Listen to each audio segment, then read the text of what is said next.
le témoignage d'une morte a été jugé recevable par le tribunal de Chicago en 1984, je crois. L'intelligence avec l'au-delà. Parce que une infirmière, on avait retrouvé morte dans son appartement incendié. On pensait que c'était un accident. Et puis une de ses collègues, la nuit, se met à parler et son mari médecin se réveille. Elle parle d'une voix différente et elle dit « J'ai été tuée par Alan Shouvry, infirmier à notre hôpital et qui habite à tel endroit, et il a volé mes bijoux et il les a donnés à sa maîtresse, Hélène Brotte, qui est une petite blonde enceinte. » Cette femme dit « Et son mari, c'est quoi ce truc ?» et elle donne l'adresse, une adresse. Et au réveil, le mari qui a noté quand même, il dit « Mais qu'est-ce qui s'est passé cette nuit? Voilà ce que tu as dit. » Alors, d'abord, elle croit que c'est un canular, elle n'y croit pas.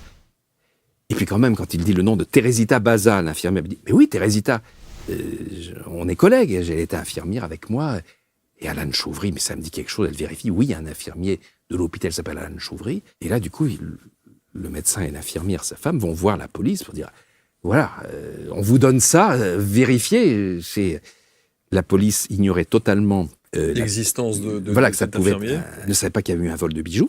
La dame donne la description des bijoux précises dont elle a eu l'info pendant son rêve. Et la police va à l'adresse qu'elle donne. La porte s'ouvre. C'est la petite blonde enceinte qui s'appelle Hélène Brotte et qui porte les bijoux.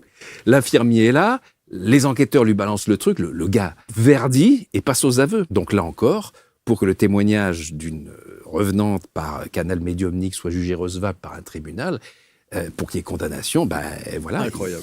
Donc c'est mention légale.